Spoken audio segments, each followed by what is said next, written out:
नमस्कार दोस्तों, welcome to only UPSC. दोस्तों आज रेडिट पर यूपीएससी को लेकर एक ऐसा डिस्कशन चल रहा है जो ऑनेस्टली काफ़ी शॉकिंग है। अब देखो, कुछ एस्पिरेंट्स हैं जो भाई ओपनली बोल रहे हैं कि सीसेट को लेकर कोर्ट जाना चाहिए। देखो, ये जो ओपन डिस्कशन है रेडिट पर या फिर अदर प्लेटफॉर्म्स पर, मतलब ओवरऑल ये यूपीएससी के अगेंस्ट यहाँ पर केस, खासकर सीसेट क्वेश्चंस को लेकर यहाँ पर लीगल एक्शन की बात कुछ लोग कर रहे हैं, और जो कुछ स्टूडेंट्स हैं भाई वो सीसेट को लेकर भाई कोर्ट जाने की बात कर रहे हैं। अब यूपीएससी यहाँ कह रहे हैं सीसेट सीधा सीधा अनफेयर है, यूपीएससी अनफेयर कर रहा है। लेकिन अब देखो भाई, सबसे पहले मैं तो आपको साफ कर दूँ, बोल दूं कि भाई इमोशनली फ्रस्ट्रेशन समझ में आता है, बट लेकिन प्रैक्टिकली बात करें तो सिर्फ यहाँ पेपर टफ आने की वजह से यूपीएससी के खिलाफ कोर्ट में कुछ बड़ा हो जाए इतना आसान नहीं है, मेरा तो ऐसा मानना है। देखो, लोग यहाँ पर बहुत सारे कमेंट्स भी कर रहे हैं, ठीक है, तो इमोशनली फ्रस्ट्रेशन समझ में आता है, ये सारी चीज़ें समझ में आती हैं। तो सिर्फ यहाँ पर पेपर टफ होना, ये इसका यहाँ पर कोर्ट में जाना इतना आसान नहीं, क्योंकि भाई हमेशा क्या है, हमेशा से टफ एग्जाम रहा है यूपीएससी, और कोर्ट क्या है, जनरली एग्जामिनेशन डिफिकल्टी में इंटरफियर नहीं कर सकता, ठीक है। लेकिन फिर भी इतना बड़ा रिएक्शन आखिर क्यों आ रहा है, यही आज हम थोड़ा सा डिटेल में समझते हैं। और ये रेडिट पर बहुत बड़े, आप ये कह सकते हैं, नंबर्स में ये बातें चल रही हैं। देखिए, इशू सिर्फ यहाँ टफ पेपर का नहीं है, यूपीएससी एस्पिरेंट्स यहाँ पर टफ पेपर के लिए मेंटली प्रिपेयर्ड रहते हैं, नो डाउट। देखो, लोग यहाँ कॉमेंट सेक्शन में कॉमेंट भी लिख रहे हैं कि भाई इस तरह के पेपर्स आप जो बना रहे हो, और कुछ लोग इसका सपोर्ट भी कर रहे हैं, राइट, बट अगेंस्ट में भी देखा जा रहा है। देखो, come back to reality my dear friend, ऐसी won't even entertain such cases and even the tribunal. तो भाई कुछ लोग रियलिटी को समझते हैं, बट प्रॉब्लम तब शुरू होती है जब पेपर अनप्रेडिक्टेबल फील होने लगता है, राइट। और इस बार बहुत सारे एस्पिरेंट्स जो हैं, स्टूडेंट को ये फील हुआ भाई, खासकर सीसेट को लेकर भी हुआ, राइट। अब रेडिट पर डिस्कशन देख लो, कुछ लोग यहाँ बोल रहे हैं भाई जीएस निकाल लिया तो ठीक है, लेकिन सीसेट ने गेम खत्म कर दिया। कुछ लोग बोल रहे हैं भाई क्वालिफाइंग पेपर ऐसा कैसे हो सकता है जहाँ पर अच्छे स्टूडेंट्स भी डर जाएं। तो ये आप रेडिट पर इस तरह से डिस्कशन चल रहा है। अब नीचे इस तरह के डिस्कशन आपको लगातार देखने को मिल रहा है, बट भाई ये फ्रस्ट्रेशन अचानक ऑनेस्टली पैदा नहीं हुई है, ये पिछले कई सालों से धीरे धीरे ये क्या है, बिल्डअप हुआ है।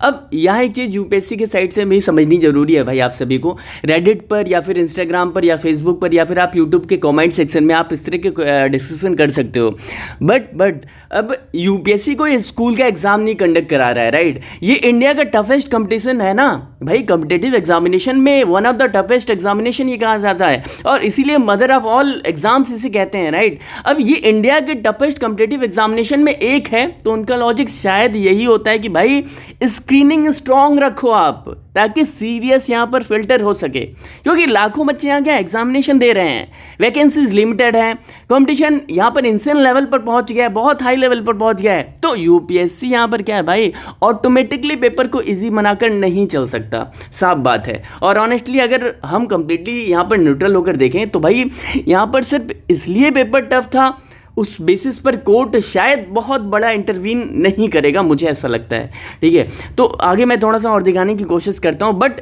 अगर जाता है ऐसा मैटर, कोर्ट में जाता है या फिर कहीं जाता है, तो इस पर डिस्कशन तो होगा, बट ये कितना देर तक, कितना समय तक वहाँ पर टिक पाएगा, या फिर पहले ही दिन ये कह लें कि ये ढेर हो जाएगा, तो इस तरह के चांसेस दिखते हैं। तो क्योंकि यूपीएससी के पास हमेशा क्या आर्गुमेंट्स रहते हैं भाई, उनके पास रहेंगे, वो साफ साफ कहेंगे हम मेरिट बेस्ड यहाँ स्क्रीनिंग कर रहे हैं ना। और बात ये भाई लीगली काफ़ी स्ट्रांग मानी जाती है, इसमें स्ट्रांग इसलिए है भाई क्योंकि यूपीएससी की तरफ से ये सारी चीज़ें उनके पास है, लेकिन इसका मतलब ये नहीं कि भाई एस्पिरेंट्स के कंसर्न जो उनके हैं वो कंसर्न गलत हैं, ऐसा नहीं है। क्योंकि इस बार इशू सिर्फ यहाँ डिफिकल्टी तक सीमित नहीं रहा, ठीक है। हिंदी ट्रांसलेशन की जो कंट्रोवर्सी आई है ना, एक्सट्रीमली लेंथी जो कॉम्प्रिहेंशंस आए हैं ना, अनएक्सपेक्टेड क्वेश्चंस पैटर्न जो देखे गए, तो ये सब क्या है भाई, अब इसने क्या है, इसने फ्रस्ट्रेशन को बढ़ा दिया। और शायद सबसे बड़ा रीजन ये है कि भाई यूपीएससी जो ऑफिशियली सीसेट को क्या है, क्वालिफाइंग मानता है, क्वालिफाइंग नेचर का बोलता है, जिसमें यहाँ पर कहते हैं कि भाई वो 33% आप बस लेकर आओ, राइट। लेकिन ग्राउंड रियलिटी क्या है, ग्राउंड रियलिटी में बहुत सारे जो एस्पिरेंट्स हैं उसे एलिमिनेशन पेपर ये फील हो रहा है भाई, एलिमिनेट कर रहा है सीधा सीधा, और यहीं से क्या है कॉन्ट्रडिक्शन यहाँ पर होता है। ठीक है, अब देखो यहाँ कमेंट सेक्शन में बहुत सारे लोग बोल रहे हैं कि क्या बोलोगे भाई, thousands are still scoring above 67। तो भाई यहाँ पर अगर पॉजिटिव है तो नेगेटिव चीज़ें अगर चल रही हैं तो पॉजिटिव भी चल रही हैं। ठीक है, अब इंटरेस्टिंग चीज़ ये है कि भाई ये डिस्कशन सिर्फ यहाँ सोशल मीडिया तक सीमित नहीं रहा, पार्लियामेंट्री कमेटी लेवल तक सीसैट को लेकर यहाँ कंसर्न उठ चुका है इससे पहले, राइट। अब देखो कुछ यहाँ बीजेपी के एमपीज हैं जो बोल रहे हैं कि भाई ये जो ओपनली बोल रहे हैं कि भाई जो हिंदी मीडियम स्टूडेंट्स के लिए ये जो सीसैट है वो कहीं ना कहीं हर्डल क्रिएट कर रहा है, राइट। यानी अब ये सिर्फ कोचिंग वाली डिबेट नहीं रही है, नेशनल लेवल पर यूपीएससी डिस्कशन बन चुका है, इसमें कोई दो राय नहीं। बट ये जो डिस्कशन यहाँ पर रेडिट पर प्लेटफॉर्म पर चल रहा है, अब देखो सवाल यहाँ आता है कि इसका मतलब सीसैट हट जाएगा। ऑनेस्टली बहुत मुश्किल लगता है यार, ये सब बहुत ज़्यादा मुश्किल है। ये सब सिर्फ ये कह लो कि सोशल मीडिया पर या फिर अदर प्लेटफॉर्म पर बस एक डिस्कशन का टॉपिक होता है, क्योंकि देखो आंसर की वाली बात मैंने कल भी डिस्कस की। आंसर की वाला जो मामला है वो कितने दिनों से चल रहा है, बहुत सालों से चल रहा था। उसके बाद एट द एंड कई सालों के डिस्कशन के बाद यूपीएससी ने अपने मन से, कोर्ट इंटरवीन कर रहा था इस पर, बार बार कह रहा था, पार्लियामेंट्री कमेटी भी कह रही थी, उसके बावजूद यूपीएससी इस पर नहीं कर रहा था, राइट। यूपीएससी अपना जो आप ये कह सकते हैं अपना साइड वहां पर रख रहा था। तो ये यूपीएससी, अब देखो हम इसको रिजल्ट नहीं कहेंगे, यूपीएससी जानता है, यूपीएससी ये मानता भी है कि भाई इस तरह के एग्जामिनेशन अगर हम नहीं कंडक्ट कराएंगे तो क्या होगा, अपकमिंग फ्यूचर्स में उन्हें बेस्ट ऑफिसर्स नहीं मिल पाएंगे, राइट। तो यूपीएससी की तरफ से भी ठीक है, मानना सही है। अब देखो यहाँ सीसैट को लेकर जो पेपर इस तरह का इस लेवल का बन रहा है, ठीक है, वो डिस्कशन का हिस्सा है, वो किया जाना चाहिए। और जो बच्चे यहाँ पर डिस्कस कर रहे हैं वो किया जाना चाहिए, क्योंकि भाई पेपर का एक लेवल होना चाहिए, एक बॉक्स होना चाहिए, इस बॉक्स के अंदर ही तो रहो आप। अदरवाइज यार समंदर वो कितना बड़ा है, ठीक है, वो एक सिर्फ वर्बली चलता है कि यूपीएससी एक समंदर है, ठीक है। समंदर अगर इस तरह से पूछने लगोगे आप तो फिर यार फिर तो ऐसी बहुत सारी चीज़ें हैं जो आप पूछ लोगे, ठीक है। लेकिन ऑनेस्टली भाई कई एस्पिरेंट यहाँ एक बहुत बड़ी गलती भी कर देते हैं, क्या वो फ्रस्ट्रेशन में यूपीएससी को विलन बना देते हैं, जबकि रियलिटी थोड़ा कॉम्प्लेक्स है। कंपटीशन भाई बढ़ चुका है, ये मानना पड़ेगा आपको, सीरियस एस्पिरेंट्स की संख्या बढ़ चुकी है। यहाँ पर पेपर ऑटोमेटिकली क्या है, टफर और अनप्रेडिक्टेबल होता जा रहा है, और यूपीएससी शायद उसी प्रेशर को क्या है यहाँ पर मैनेज करने की कोशिश कर रहा है भाई। लेकिन दूसरी तरफ आपको ये समझना होगा, देखो यहाँ पर जो रेडिट वगैरह पर डिस्कशन चल रहा है, ठीक है, लेकिन यहाँ पर आपको समझना होगा कि और ये यूपीएससी को भी समझना पड़ेगा भाई कि अनप्रेडिक्टेबिलिटी और अनफेयरनेस में फर्क होता है। जो बच्चे यहाँ रेडिट पर या फिर अदर प्लेटफॉर्म पर डिस्कस कर रहे हैं उसमें भाई ये कुछ इसमें वैलिड पॉइंट्स हैं, क्योंकि भाई आप कुछ भी, मैंने अभी बोला ना, आप कुछ भी फेयर क्वेश्चन कर लो वो अनफेयर है, इसमें फ़र्क होता है, ठीक है।